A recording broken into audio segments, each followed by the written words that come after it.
हाँ तो बच्चों, आज हम लोग पढ़ेंगे एक्सरसाइज 12.1 क्वेश्चन नंबर 1।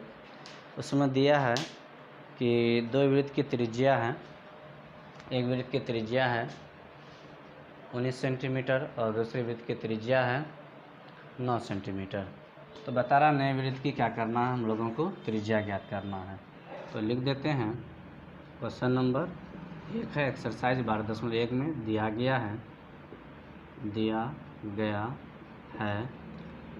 दो वृत्त है। तो लिख देता फर्स्ट वृत्त की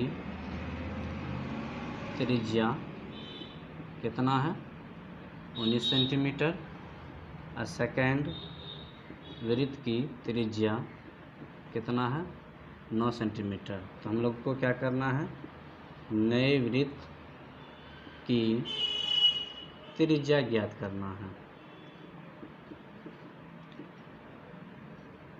तो देखो दोस्तों, यहाँ पे क्या है, बोल रहा है पहले वृत्त की परिधि का योग और दूसरे वृत्त के परिधि योग के बराबर है नए वृत्त की परिधि। तो हम लोग लिख देते हैं, जैसे प्रश्न बोला है तो लिख देते हैं प्रश्न में बोल रहा है नए वृत्त की परिधि। तो बता रहा है इन दोनों वृत्तों के परिधि के योग के बराबर हैं। तो लिख देते हैं फर्स्ट वृत्त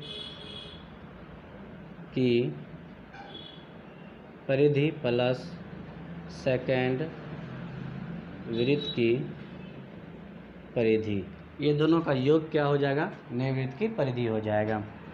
तो हम लोग वृत्त की परिधि बराबर फार्मूला लिखेंगे 2 पाई, नए वृत्त की त्रिज्या हम लोग क्या माने r1, तो 2 पाई r1, और फर्स्ट वृत्त की क्या माने हैं, बड़ी R माने हैं, तो 2 pi capital R plus second वृत्त के लिए 2 पाई, इसके लिए क्या माने हम लोग R माने हैं।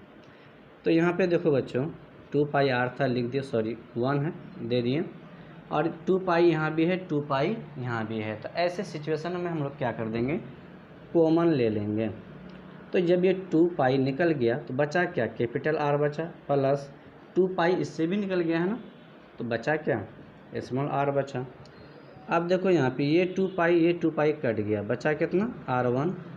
अब ये कैपिटल R की वैल्यू कितना है 19 सेंटीमीटर और स्मॉल r की वैल्यू कितना है 9 सेंटीमीटर। तो ऐड कर देते हैं, 9 9 18 8 हासिल 1 और 1 2, तो इसलिए r1 बराबर कितना हो जाएगा 28 सेंटीमीटर।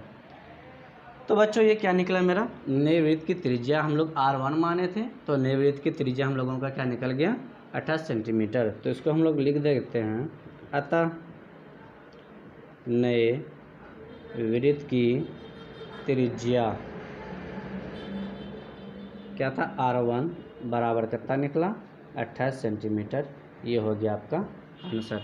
पूरा सिंपल है, वृत्त की परिधि 2 पाई r होता है, यहाँ भी डबल वृत्त की परिधि है फर्स्ट और सेकंड, यहाँ भी 2 पाई r। तो फर्स्ट के लिए r जो माने हैं उसका वैल्यू दिए हैं और सेकंड के लिए जो r माने उसका वैल्यू दिए हैं। इस प्रकार से यहाँ पे 2 पाई कॉमन आ रहा है, ले लिए, कैपिटल R स्मॉल r बच्चा, उसका वैल्यू पुट कर दिए, निकल गया। और ये 2 पाई इधर भी उधर भी है, ये कट गया, r1 का वैल्यू प्राप्त हो गया कितना 19 सेंटीमीटर। इसको अच्छा से नोट कर लीजिए।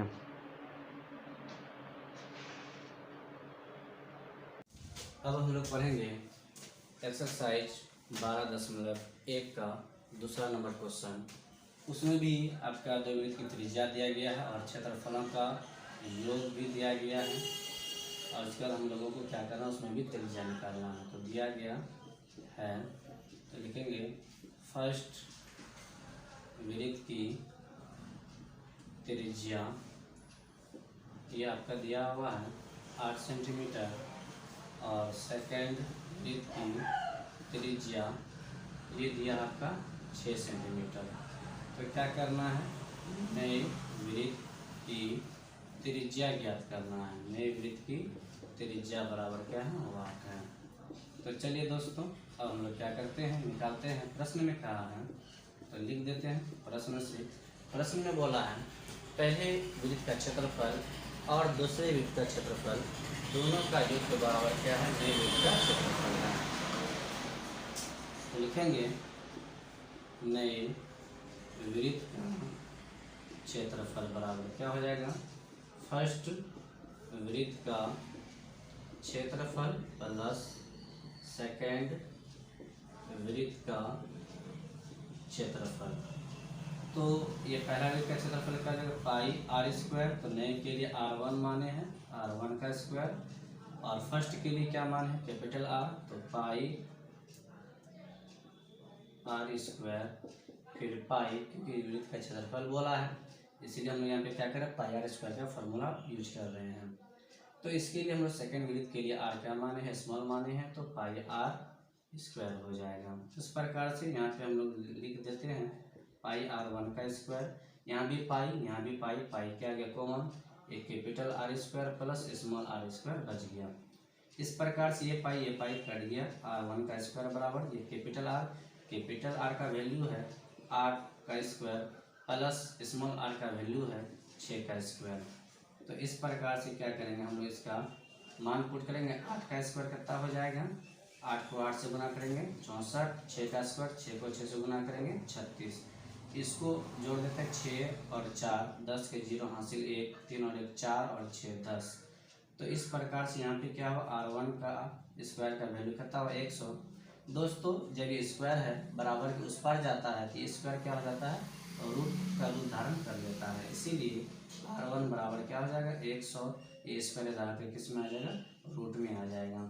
तो दोस्तों इस प्रकार से हम लोग क्या कर सकते हैं, R1 का वैल्यू कितना निकला 10 का रूट कितना निकलेगा बच्चों, 100 का रूट कितना निकलेगा 10। ये आप लोग पढ़े भी होंगे। हम लोग क्या करते हैं, 100 को लिख सकते हैं 10 गुना 10, यानी कि इसको हम लोग लिख सकते हैं 10 का स्क्वायर, और स्क्वायर क्या करती है, रूट को काट देती है, तो 10 बाहर निकलेगा। तो इस प्रकार से क्या हो गया, मेरा R1 निकल गया 10 सेंटीमीटर। तो लिखेंगे अतः नए वृत्त की त्रिज्या R1 कितना निकल गया 10 सेंटीमीटर आंसर। तो पूरा ही सिंपल है दोस्तों, आराम से क्या कर सकते हैं आप लोग इसे बना सकते हैं, और ये एग्जाम के पीरियड से भी बहुत बार ये क्वेश्चन उठाया जा चुका है, इसीलिए आप लोग इसे क्या करें, ध्यानपूर्वक आराम से बनाएं, उतारिए।